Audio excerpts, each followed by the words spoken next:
ओम नमो भगवते वासुदेवाय। ओम नमो भगवते वासुदेवाय। श्रीभगवानुवाच श्रीभगवानुवाच अशोच्यान्यं वशोचस्त्वं अशोचान्यं प्रज्ञावादांश्च भाषसे प्रज्ञावादांश्च भाषसे गतासु न गतांसुश्च गतासुश्च नानुशोचन्ति पंडिताः। नानुशोचन्ति पंडिताः। Translation: The Supreme Personality of Godhead said, while speaking learned words, O Arjuna, you are mourning for what is not worthy of cream. Those who are wise lament neither for the living nor for the dead. Om Ajnanatimirandhasya Jnananjanasakaya Chakshurunmilitam Yena Tasmai Shri Gurave Namaha. Namo Vishnupadaya Krishna Krishnaya Bhutale Srimate Bhaktivedanta Swami Nidhyamine Namaste Saraswate Deve Gauravani Pracharine Nirvishesha Shunyavadi Paschatya Deshatarine Vanchakalpatarubhyascha Kripa Sindhubhyayavcha Patitanam Pavanebhyo Vaishnavebhyo Namo Namaha. Jai Shri Krishna Chaitanya Prabhu Nityananda Shri Advaita Gadadhara Shri Vasadi Gaura Bhattavrinda. Hare Krishna Krishna Krishna Hare Hare Hare Rama Rama Rama Hare Hare.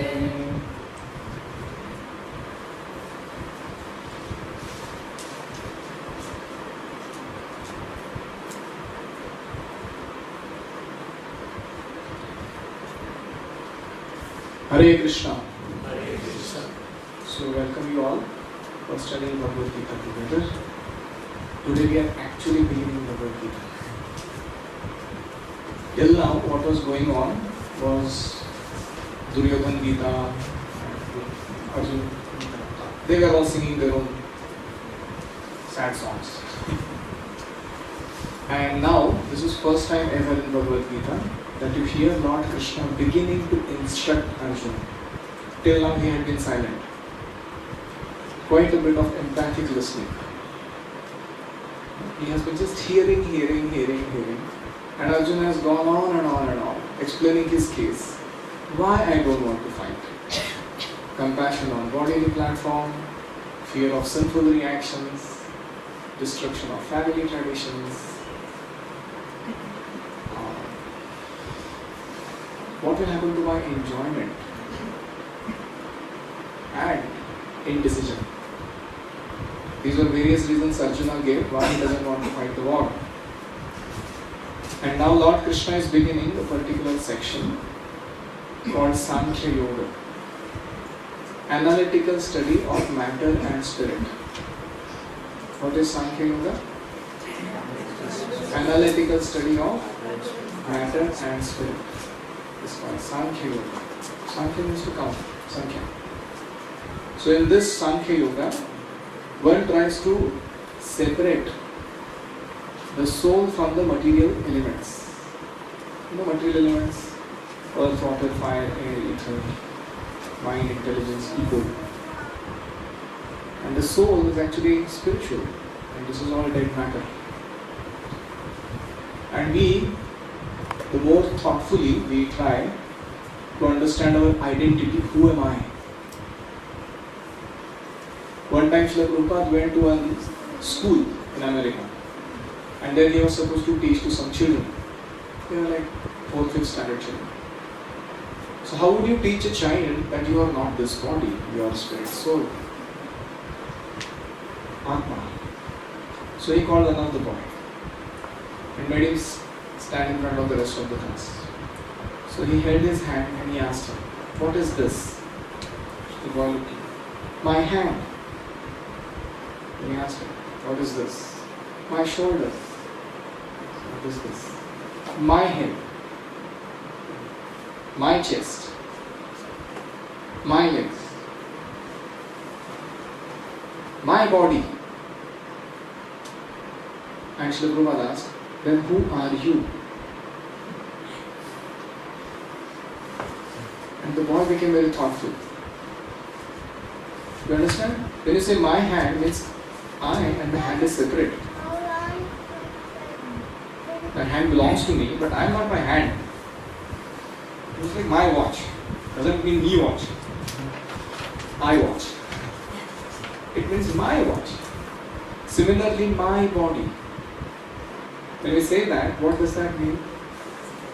I am separate from this body and the body belongs to me. All of us have intuitional feeling of this. However, in the day-to-day course of our activities, we tend to forget. We strongly identify with our body. It is something like if somebody is given a car, he is too attached to that car and he starts identifying with the car. So, if he comes late for the class, you ask him, why were you late? मेरा tyre puncture हो गया. भैया तुम्हारा tyre puncture नहीं हुआ, तुम्हारे गाड़ी का टायर पंक्चर हुआ. There is a big difference between the two. But the identification is so strong that the person will say, मेरा टायर पंक्चर हो गया. But you are not the car, you are a driver in the car. How can your tire become punctured? This is called as false identification or Dehatma Buddhi. You consider Deha as Atma. So this is our basic problem. We identify ourselves with this body, and if anything goes wrong with the body, be it at gross level or subtle level, we get disturbed. It's just like somebody throws a stone, or there are some slum children playing around Gilly-Danda. And this fellow has got a brand new Mercedes Benz that he got around to show off, in the neighborhood. Somebody took a shot, and went and hit on the window. Just completely smashed. And something goes inside the heart of the person whose car it is. Actually, has anything happened to him? Nothing has happened to him. But because he strongly identifies with that car as my car, aham car, it's called false ego, aham car, I am this car. Because of that, what happens? If something goes wrong with it, here also something goes wrong. Similarly, somebody hurls some words of insults at us. He insults us very badly. To the degree we identify with our mind and our body, we get very disturbed. You think that's like a subtle sound vibration coming and hitting us on our subtle body. That's our mind and intelligence getting disturbed. And then we become very upset. For a long time we are not in good mood. And this is how we undergo sukha, dukkha, mana, apamana, and all kinds of dvandva, dualities of this world. This is the root cause of our suffering. The moment one understands that I am not this body, I am spirit soul, I have nothing to do with its good or bad phases. One becomes aloof, one becomes equipoised in happiness as well as in distress. So, this knowledge that we are about to gain is also called as Atma Tattva, the knowledge of the self. Who am I? And that is why in Bhagavad Gita,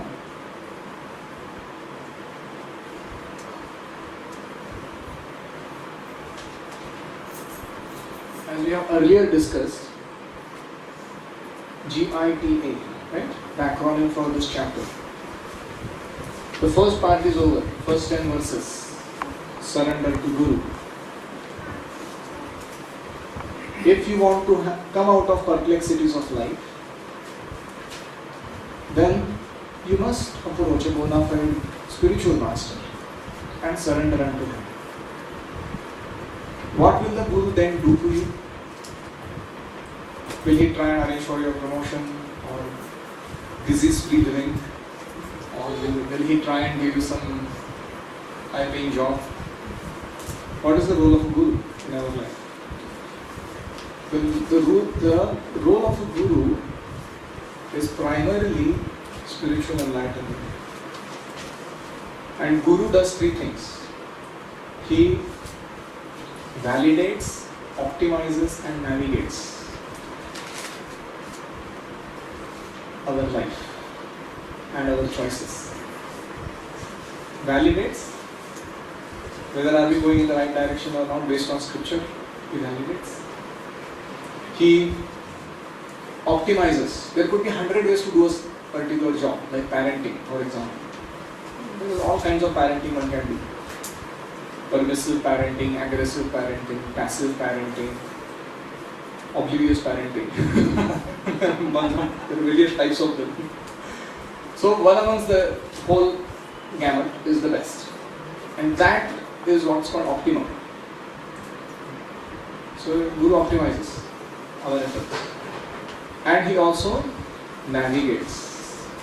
Just like the airplane that takes off, once it is disconnected from the ground, what is it that is going to help it land in the right place? There is a navigation. Ground, what do they call it? Control group. So although we may be doing so many activities in our life throughout the day, we may not even meet our Guru all the time. But because we have heard him very attentively and we have assimilated spiritual truths, various principles and practices, then when we are going through the motions of life, we will constantly remember our Guru's mind. This is what I should do, that's what I should not do. And this is how we become navigated and we safe land ourselves. Usually people at the time of death, they crash land. Their whole life is in shambles. But safe landing means at the moment of death, one can think of God and go back to spiritual world, becoming liberated from this material world. That is called safe landing. So how many of you want to safe land? Oh, quite a few. Everybody. How many of you want to crash land? So, that is why we need spiritual master or a guru. So now, Arjuna in the previous two verses, he said, I'm no more friendly talk. You are my guru, you tell me what am I supposed to do. Both of you. Friendly discussion. So then Krishna still didn't speak. Because Krishna wanted to check, is it that you have got into this trouble from which you somehow want to get rid of? That you are coming to me? Arjuna says, no Krishna. I have understood what is my basic problem. My basic problem is that I lack Divya Jnana, transcendental knowledge. It is not this one particular dilemma that I am undergoing right now in my life, but it is the in general ignorance that I have about life and its purpose and its right course of actions to be taken. If not this problem, in another situation I will undergo similar reaction unless I have transcendental knowledge. So I am not just seeking from you some relief from my misery, but I am actually seeking transcendental knowledge. And then Krishna begins to speak after that. And these are the first words that Krishna spoke to Arjuna. Very interesting words. He is saying, Ashochanyanva shochastvam prajnavadamscha bhashase. Ashocha, that which is not worthy of lamenting. Anushochastvam, you are lamenting exactly about that. This body is not worth lamenting about. Because if not this, we get multiple bodies.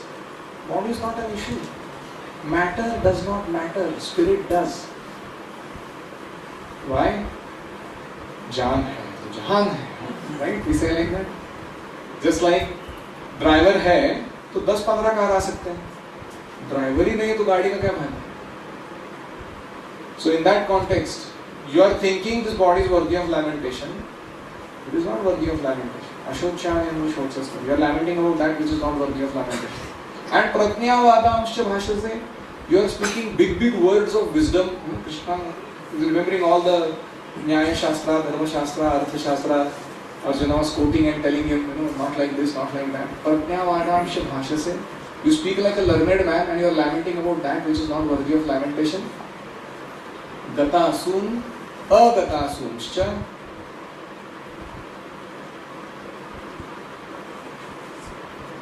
That which has been living and that which has been gone and dead. Na anushocanti pandita. Person who is truly learned does not lament either about the living nor about the dead. So, this is another verbal slap to Arjuna. Earlier there was one slap. Clypium mas magam. Don't act like a eunuch. Arjuna was being told. And here Krishna is saying, while speaking words like a learned man, you are lamenting about which no learned man will lament about. Means in short, you are a fool number one. That's what, in essence, Krishna is telling Arjuna. So, Srila Prabhupada begins the purport. The Lord at once took the position of the teacher and chastised the student, calling him indirectly a fool. The Lord said, you are talking like a learned man, but you do not know what one is. Know that one who is learned, one who knows what body and what soul is, does not lament for any stage of the body, neither in the living stage nor in the dead condition. So,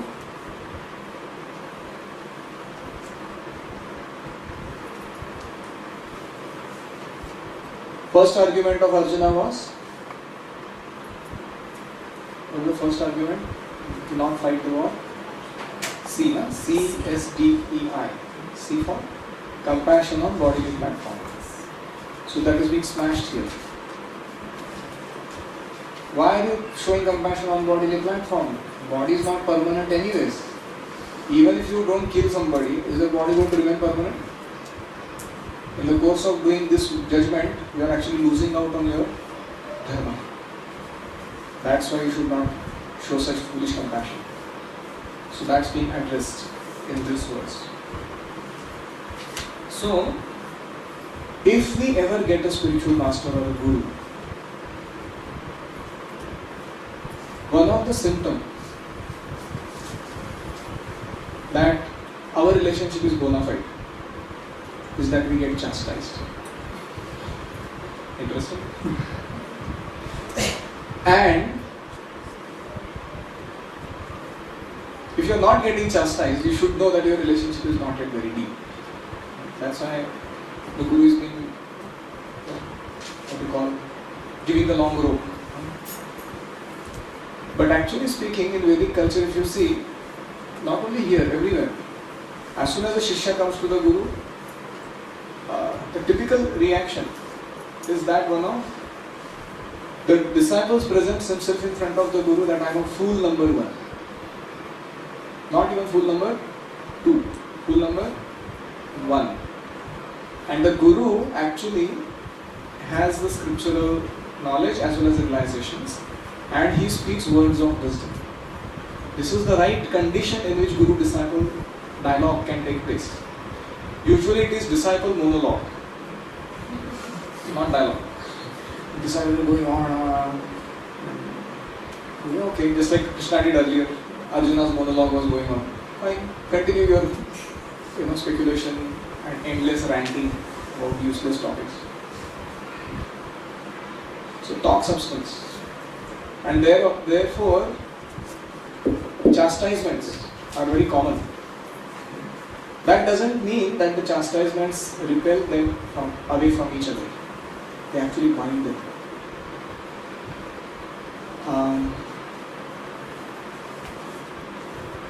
There is a prayer, you might be knowing this, a standard Vedic prayer.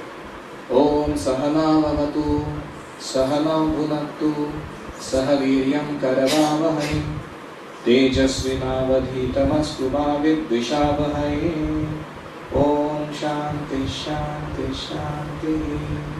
What is the meaning of this prayer? The Guru and the disciple are coming together for studying Vedas. Om Sahana Vavatu.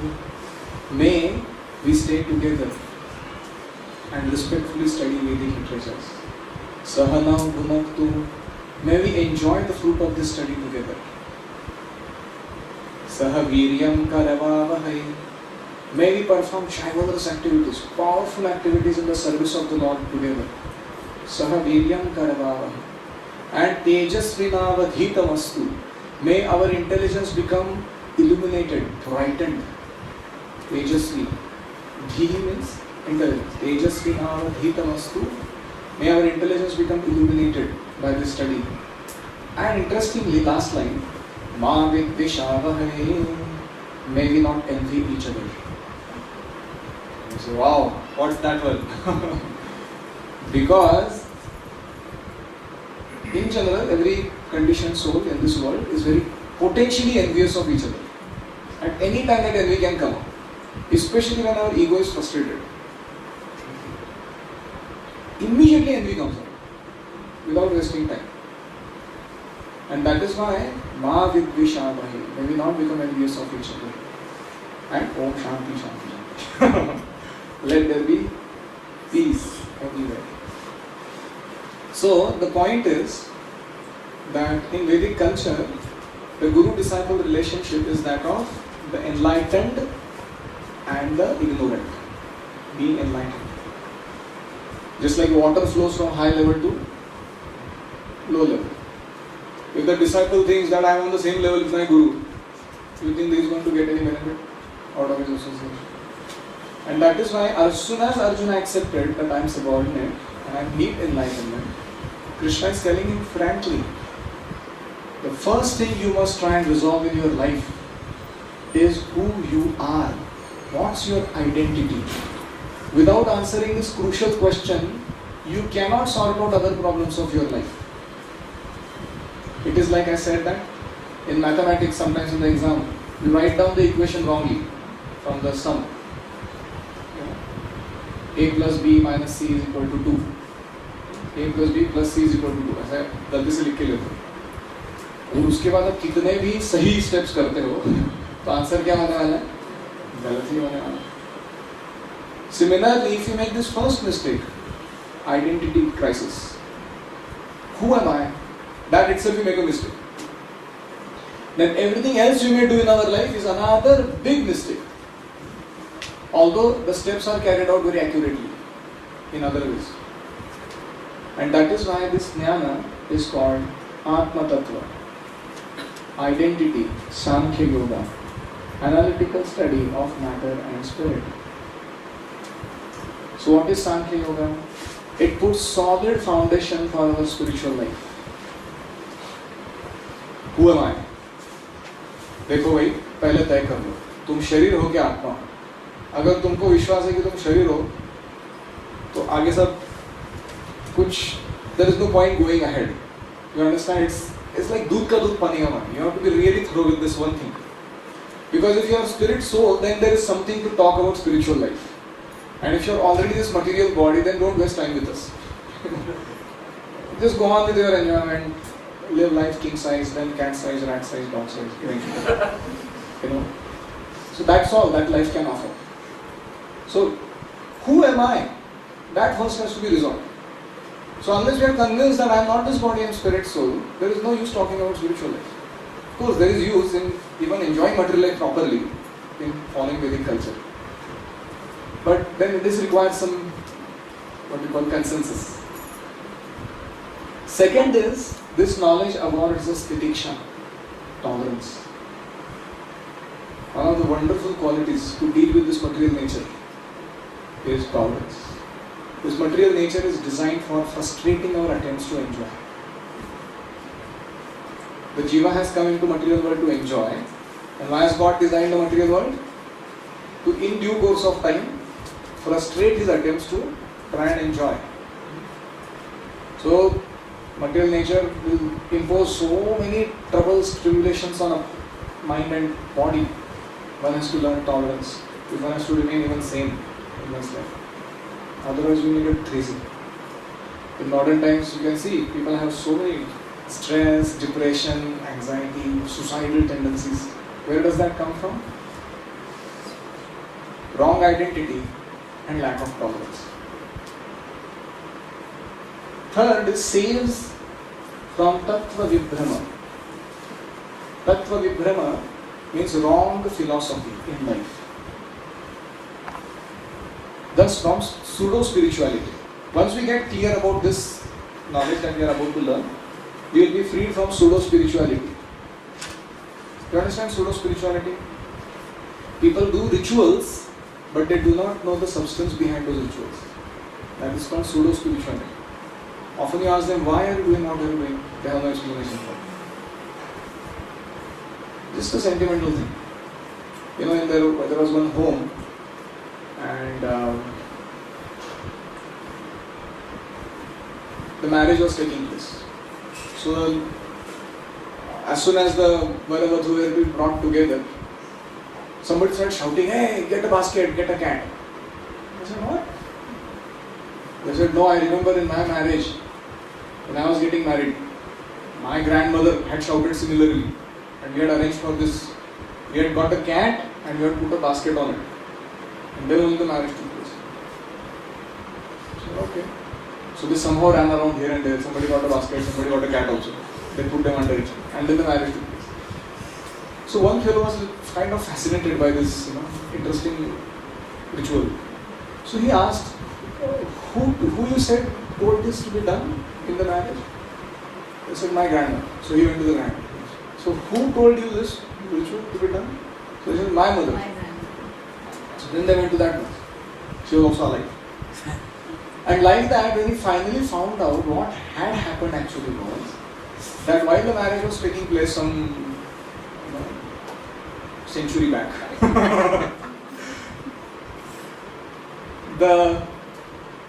there was a cat that was really causing trouble everywhere in the marriage. And that's why somebody had put that cat under a basket so that it will not cause any trouble. But instead of understanding the purpose, everybody had made that into a ritual. Similarly, in modern times, people have so many rituals they follow. And they have no understanding whatsoever why is this to be done. That is called pseudo-spirituality. So after understanding this section of Bhagavad Gita, Sankhya Yoga, you will become Dudh ka Dudh Pane ka Pane. Why am I here? First, in spiritual life. Because if you still doubts about why am I here, then what can be done? That will become completely clear. No Tattva Vibhrama. No bewilderment about what is truth. Lastly, it gives clarity for decision making in most perplexing situations. In our life, we have to sometimes lean on our material side and sometimes lean on our spiritual side while going through the decision making process. So after having understood this section of Bhagavad Gita, you will learn in life. For example, if you are sick and not able to even get up, and you are bleeding badly, some rest, can you artificially take up your Japmala and chant? You can try and do that, but you also need to work out your health. For long you can't do any spiritual activity without good health. So you know where to lean on material side. And other times, when there is good times going on in life, you should actually practice spiritual culture nicely. Because the more you sweat in peace, the less you bleed in war. Army people say that. अगर शांति के समय पसीना बहाओगे तो युद्ध के समय कम खून बहेगा. मतलब कवायद करो जब शांति का काम चल रहा है. अगर नहीं करोगे, if you don't sweat in peace, when there are no challenging situations in life, at that time you don't practice spiritual culture. You take it for granted. Then later on, when challenging situations will come in your life, then you cannot suddenly perform. You cannot show noble qualities like tolerance and patience and humility at that time without having paid the price of sweating in peace. So that's the meaning. This is what will happen if you learn this section called Sankhya Yoga. So what is text 11 to 30 covering? Three things. Difference between spirit and matter through analytical study. Second, characteristics of the soul. Atma ke guna vishesh. And third, process of transmigration of soul from one body to another with the help of analogies. How we do Sharira Sthityantar. How the soul actually transmigrates from one body into another. So this is the discussion from text 11 to 30. So let us go. We have long series to cover and we have to be super attentive from this point onwards.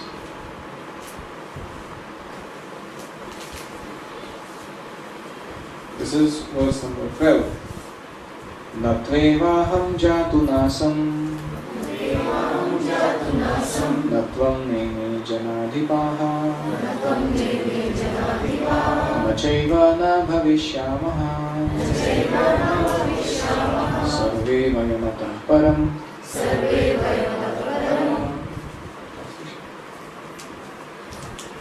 I think today's Vikas he's the birthday boy.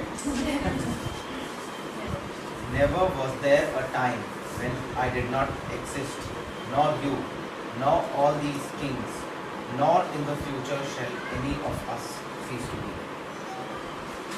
So this verse talks about the eternality of the soul.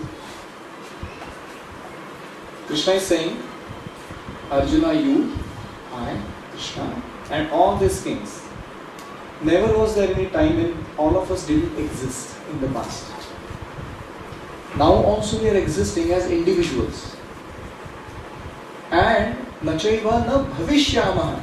In future also we will continue to exist as individuals.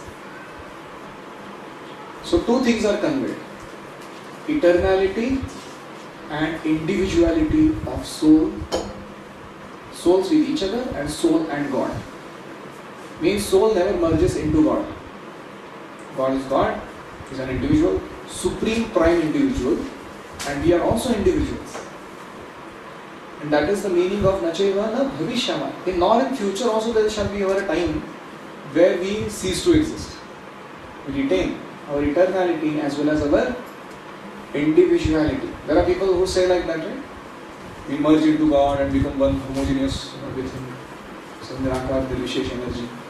That is not supported in this verse. So you can read the purport. It has an elaborate explanation of this point. We go to text 13. Most favorite and famous verse of Bhagavad Gita. Prabhupada often quoted this verse. Proof of soul's existence. How do you know soul exists? Dehinosmin yatha dehe Kaumaram yauvanam jara Tatha dehantara praptihi Dhiras tatra namuhyati. Translation. As the embodied soul continuously passes in the body from bodyhood to youth to old age, the soul similarly passes into another body at death. A sober person is not bewildered by such a change. So, Arjuna knows that he is not the body, he is spirit soul. All this knowledge is for us. Krishna is emphasizing this is A, B, C, D of spiritual life. Fundamentals. That's like the fundamentals of mechanical engineering, fundamentals of electrical engineering, fundamentals of whatever. You go to subject study. So, fundamentals of architecture. First year में first रहता हो subject. So this is fundamentals of spirituality. Get it cleared up. Dehinaha asmin. Dehinaha means the one who is embodied, means soul. Asmin dehe, in this body, kaumaram, yauvanam, jara. The body undergoes childhood, youth, old age. Tatha, similarly, dehantara prapti. We change our body at the time of death. Dhiraha tatra na muhyati. A sober person, intelligent person is not bewildered by such a change. See, when we are in the child's body and when we come to the youth body, you have seen sometimes you meet somebody after 15 years, you say, "Arey, kitna badal gaya? Pehchan mein nahi aa raha." Sometimes people say like that. But you still recognize the same person, right? It is not that after 15 years you meet, say, your father or mother and they have changed completely. And they come and meet you and you ask, who are you? तुम्हारे माँ बाप है हम लोग, तुम अलग लग रहे हो. So the body has changed, but the person has not changed. You understand? Very important. Sounds very simple, but very important. The body has completely changed. According to even science, every 7 years, all the cells in the body are completely replaced. So that means every 7 years we are changing our body while in this body itself. Right? But is the person changing? That means the person is not the body. This is such a simple, fundamental truth. But God knows what adamants people of this world have got, that they do not want to appreciate such a simple thing. So, Kaumaram Yauvanam Jara Tatha Dehantaratva. Similarly, at the time of death, we change into another life form. Dhirastatra namo ihati. One should not get bewildered by such a change.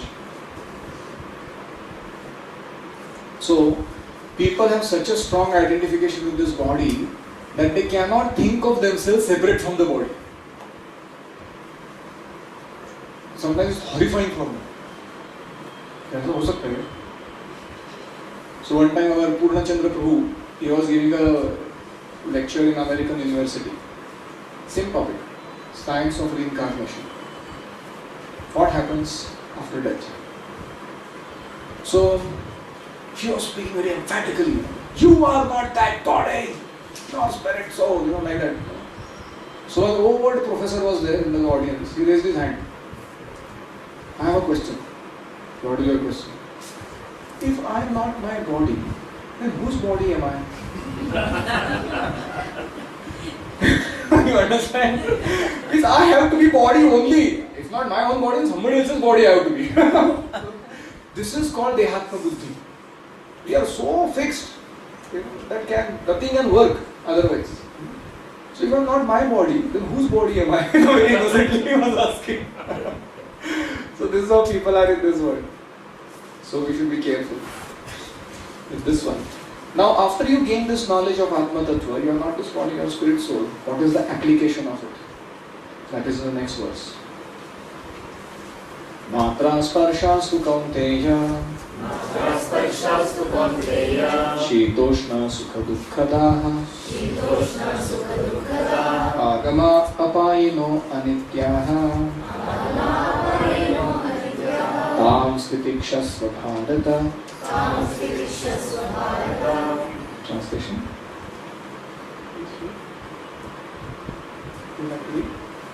O son of Kunti, the non-permanent appearance of happiness and distress and their disappearance in due course are like the appearance and disappearance of winter and summer seasons. They arise from sense perception, O son of Bharata, and one must learn to tolerate them without being disturbed. Very important verse. After you understand you are not this body, the immediate next is Dvandva Titiksha. Tolerate the dualities of this world. What's the application? Tolerate the dualities of this world. Like when we are young and healthy, jumping around nicely like children, and when we become old, what happens? All kinds of पेट में गुरगुर, knees में कुरकुर, all kinds of troubles. And if you are identifying with this body, what will happen? You will become miserable. Because गाड़ी old हो गया, खटारा हो गया अभी. Driver तो जवान है, driver सनातन है वो. It doesn't take birth, never dies. Is eternal. But we don't know. We are thinking body गड़बड़ हो गया, मतलब मेरे से गड़बड़. And we will become unnecessarily disturbed in our life. But the moment we get this knowledge that I am not this body, it's liberating. There were two huge ladies walking. In America, obesity is a big problem. And one hour book distributor was distributing books, standing on the table in the mall. Proudly shouting, "You are not that body!" ये book में बताया.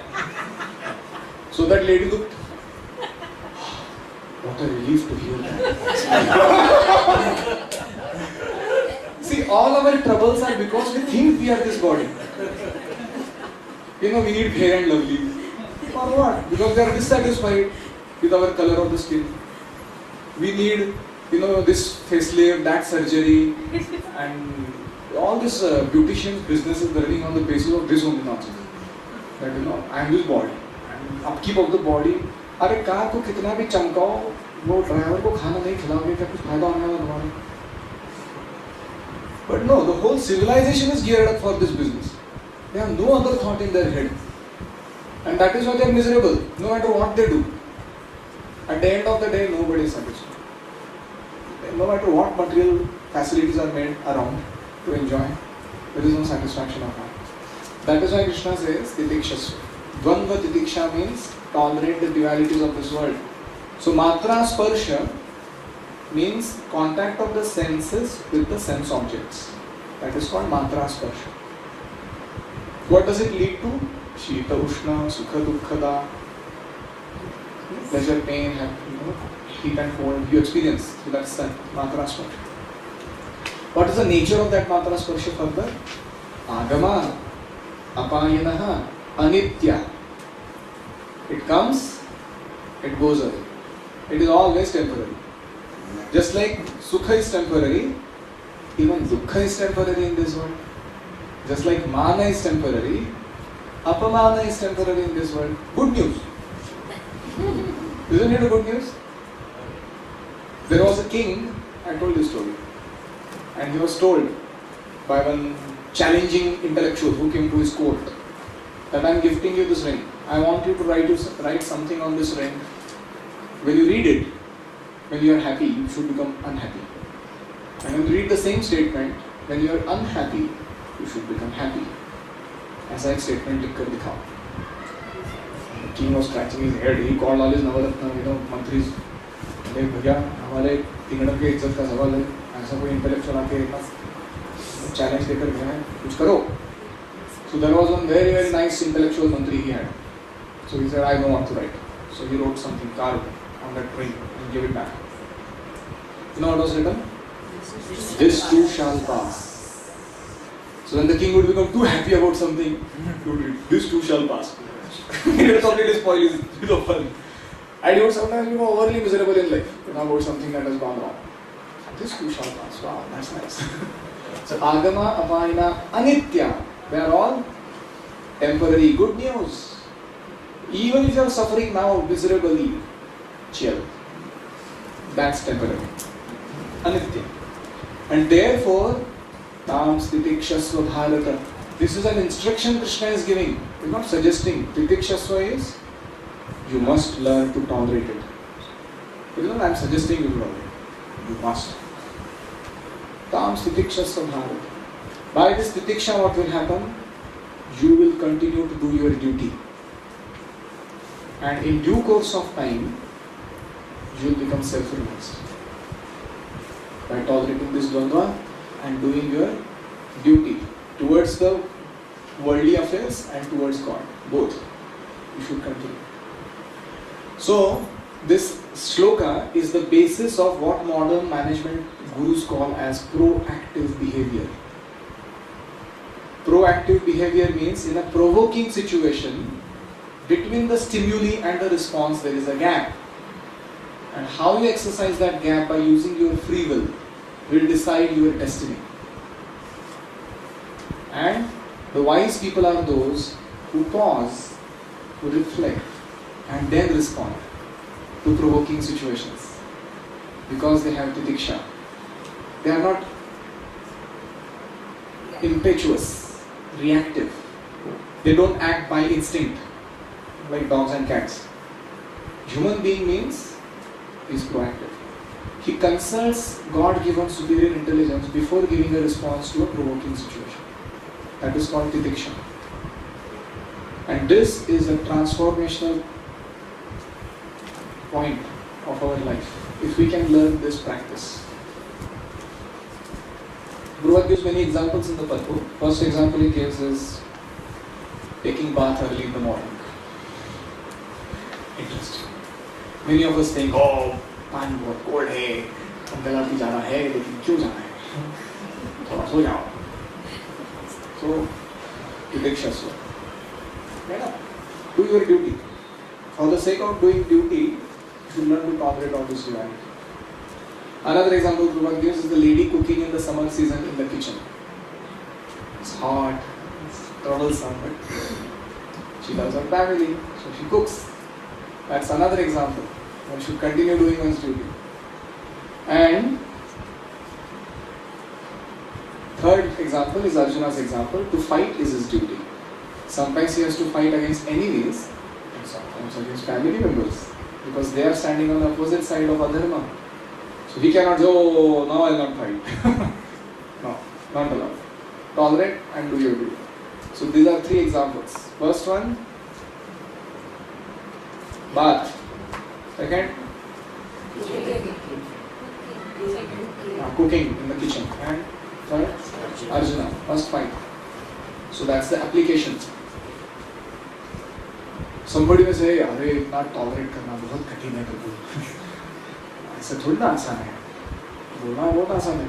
क्या मिलेगा ये सब tolerate करके मुझे? दुख ही तो मिलेगा ना. Some people think like that. Krishna gives why you should tolerate in the next verse. Yam hina yathayante te purusham purusharshabha samadukha sukham dhiram somrutatvaya kalpate. Beautiful verse. Translation? O best among men, Arjuna, the person who is not disturbed by happiness and distress and is steady in both is certainly eligible for liberation. Haripur. What is the result of tolerance? Saha amrutatvaya kalpate. He becomes fit person for becoming liberated from this material world and attain amrutatva, amaratva, spiritual elevation. So that is the result of tolerance. What a big, lucrative offer. The job, the perks are out of the world. Literally. You know. So it's an amazing offer Krishna is making. What will happen if I tolerate? Krishna is introducing the concept of liberation from material misery. Per se. No more misery in life. If you learn to tolerate, you will become mukta. So first line of the purport, very interesting line. Anyone who is steady in his determination for the advanced stage of spiritual realization and can equally tolerate the onslaughts of distress and happiness is certainly a person eligible for liberation. See, it is easy sometimes to tolerate distress, but it is very difficult to tolerate happiness. Interesting? Sometimes people are so elated when they become happy. It's very difficult to tolerate that one. And the more you become elated when you are happy, that much you become miserable when you are suffering. It's an interesting phenomenon. So that is why one has to become equanimity, samatva. Okay? This does not mean that we should not have spiritual emotions. Material emotions have no meaning because we are not this body. But there are spiritual emotions, like Hanuman became angry with Ravan and he went and burnt Lanka. So that's quite a reaction, right? You know, somebody was ये क्या है? इतना reactive नहीं, वो proactive है. क्योंकि वो भगवान के सेवा में, खुद के enjoyment के लिए नहीं. Similarly, so many examples in scriptures. So there are emotions we can have. It is not that a person who becomes self-realized becomes a dead stone. So कोई reaction ही नहीं आता. ऐसा नहीं है. He has emotions, but his emotions are exchanged in relationship with service to the Lord. Materially he doesn't show any reaction. Materially inert, spiritually alert. Interesting phenomenon. And this is what is called Amritattva, being situated in one's spiritual position. This person is a real Superman. You want to know who is a Superman? Superman is not somebody who stops running train by hand and build broken bridges in one stroke of some movement of hand. That is not Superman. This is Superman. If somebody can become like this whole description that will continue. And this is what is our goal of life. How many of you like the challenge? Okay, great. You are very sportive people. Kshatriya type. Good warriors. We appreciate you. So, soul is eternal, body is temporary. Next verse. नासतो विद्यते भावो नासतो विद्यते भावो नाभावो विद्यते सतः नाभावो विद्यते सतः उभयोरपि दृष्टोऽन्तः उभयोरपि दृष्टोऽन्तः त्वनयोस्तत्त्वदर्शिभिः. त्वनयोस्तत्त्वदर्शिभिः. Translation. Those who are seers of the truth have concluded that of the non-existent, the material body, there is no endurance, and of the eternal, the soul, there is no change.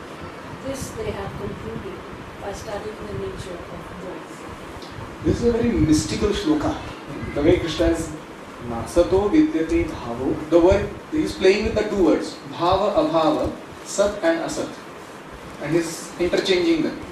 Nasato vidyate bhavo, nabhavo vidyate satah. He plays around. And ubhayorapi dushkantas tvanayastatra. So in simple words, of the body which is temporary, there is no endurance. It is asat. Thus na bhava. There is no permanence, no permanent existence. And the soul which is sat, eternal, there is no change. It just remains as he is. Sanatana. Next shlokas. Soul cannot be killed, body cannot be saved. Interesting verses. Avinashi tu tadvidhi विनाशी तद्विद्धि येन सर्वमिदं ततं येन सर्वमिदं ततं विनाशम् अव्ययस्यास्य विनाशम् अव्ययस्यास्य न कश्चित् कर्तुमर्हसि. न कश्चित् कर्तुमर्हति. Translation. That which pervades the entire body you should know to be indestructible. No one is able to destroy that imperishable soul. So soul belongs to Sat nature. Sat means eternal nature. And body belongs to Asat nature, material nature, which is temporary. So Avinashi tu tat vidhi. Know the soul to be Avinashi. And Yena sarvamidam tatam. The soul is all pervading in this body by the means of consciousness. How the soul which is situated in the region of heart, we will see that later. Where is the soul situated in the body? Krishna says, Hruddeshe Arjuna Tishtati. The soul is situated in the heart region. So,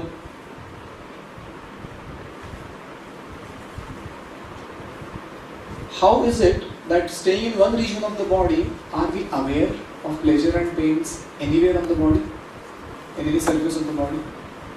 That is through the medium of consciousness. Just like there is sun in the sky and there is sunshine. So right now sun is there or not? How do you know? If no sunshine, no sun in the sky. If sunshine, sun in the sky. So apratyaksha praman of sun's existence. We are although not seeing the sun, but we can see it. Similarly, we cannot see the soul, but we can perceive consciousness. Correct? Consciousness is soul shine. So how do you know soul exists? Because consciousness exists. As long as there is thinking, feeling, willing going on, soul is there. As soon as thinking, feeling, willing is finished, soul is not there. Consciousness is not there. That is why we call dead body. So, this soul cannot be killed and body can never be saved from death, no matter what you try. Many people have tried in the past. Hiranyakashipu was a champion atheist. He really tried. He got an insurance policy from Lord Brahma. I will not be killed inside home, outside home, in the sky, out in the ground, in the water, by this amphibian, this creature, that creature created by Brahma, not by Astra, Shastra, all permutation combination possible. And उसका इतना पक्का insurance policy बना के लिया था उसने against death. And still Lord Narasimha came, keeping all those terms and conditions intact, in the insurance policy, उसका पेट फाड़ के उसका भगवत नाम भेज दिया उसको भगवान ने.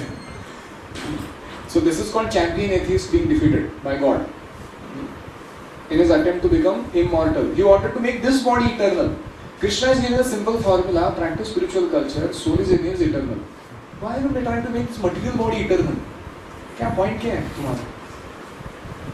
So that is how you see people spend so much money, so much of this anxiety with the doctors and hassling with them. अभी तुम्हारा कितना उम्र हो गया? 60, 70, 80. Chill. हो गया गाड़ी में. So what is next? Next is prepare your spiritual life.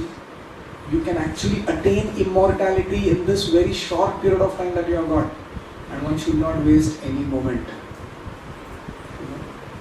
And as the old age comes, whether old age comes or not, all of us, it's not that old. What is old age, by the way? Time just prior to death is old age. Correct? Now, are we very sure that we are going to live for another 150 years? No. Even if you are going to die after 2 years, and right now we are old people. So we don't know when we are going old. We also say, na, birthday ko kya bolte hain? How many years old are you now? Nobody asks how many years younger are you now. You're 32 years old. What does that mean? We don't say 32 years young. We don't say that. That goes to show that body is already deteriorating. It's in the process of decaying and death. So this is not a pessimistic talk, it's a realistic talk. The optimism in this is spiritual practice.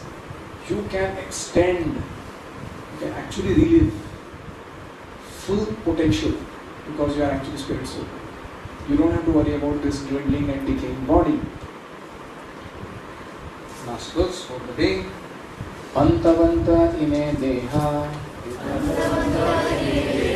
nityasukta sharirinaha nashino aprameyasya tasmat vidyasva bharata. Translation. The material body of the Indestructible. immeasurable, and eternal living entity is sure to come to an end. Therefore, fight, O descendant of Bharata. So अंतवंत इमे देहा. ये देह क्या है? अंतवंत. इसका नाश खत्म होने वाला. End. नित्यस्य उक्ता शरीरिणः. शरीरिणः means the one who is in the body. Soul. Nitya. He is always going to exist. Anashinah aprameyah. So it cannot be that immeasurable soul, an eternal soul, an indestructible soul cannot be killed. Tasmat yudhyasva bharata. So you are thinking of killing Bhishma and Drona. I am telling you they are eternal. So the body is to be destroyed and the soul is going to continue. So you see, Krishna is very clear with his agenda. After giving a little enlightenment, Tasmat yudhyasva bharata. His end result is very clear. Fight the war. Although he will give all kinds of philosophical explanation here and there, he doesn't go away from his topic. What is the topic? Fight the war. That he never loses track of. What an intelligent teacher. वो बराबर पता है कि end result क्या चाहिए. He never misses on that point. So every now and then you will hear this. Tasmat yudhyasva bharata. Therefore, fight. So Krishna takes so many tours and detours in the conversation, but end conclusion is same. Now fight. It's a very interesting dialogue that proceeds throughout Bhagavad Gita. So we end here. Any questions or comments?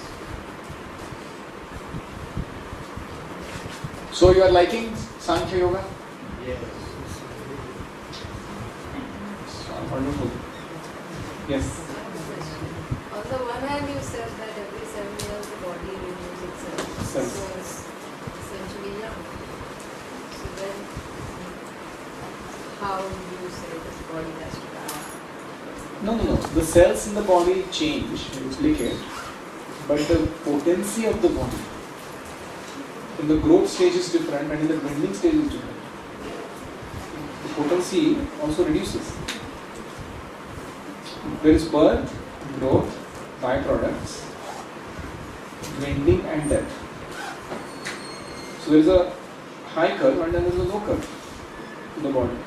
So although even then cells are changing, they are a decaying way changing. For example, the stomach digestive system becomes little more dysfunctional as the age goes. Although the cells are changing, they are actually decaying, and the kala, time factor, is actually corrupting the mechanisms. Little by little by little. One thing is switched off in the body. So in that context, that's not young. What are the emotional, the spiritual things you said that you can... Oh, wonderful question. We talked about spiritual emotions are allowed.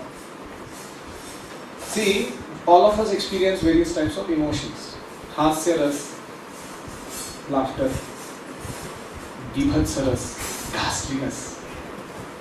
Shrungara ras, romance. Virya ras, fighting spirit. Or these are various types of humors that we experience in life. These are rasas. Now, in material life, what happens? We try and exchange these with imperfect objects of reciprocation. We are trying to get enjoyment of these rasas with people, object and situations that are imperfect. In due course of time, they fail us.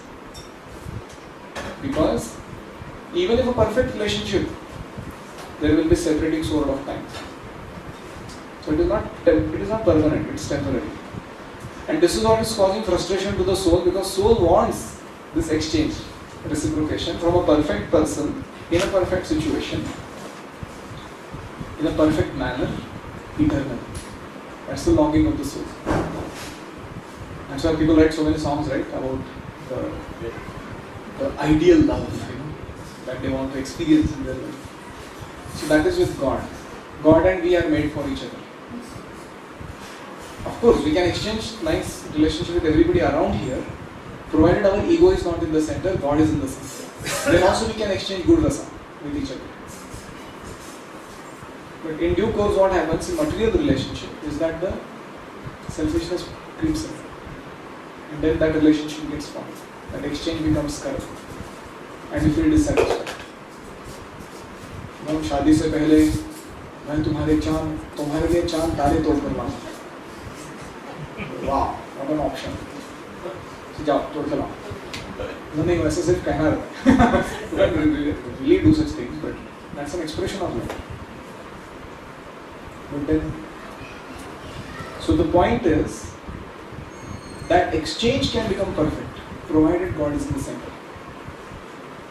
Then selflessness comes in picture. We are only service oriented. But everybody in this world in general is trying to grab, hold and go on for myself. That is what the cause of not experiencing spiritual emotions but material emotions. So what happens when you practice Krishna consciousness? It completely changes all these rasas from their material nature to the spiritual nature.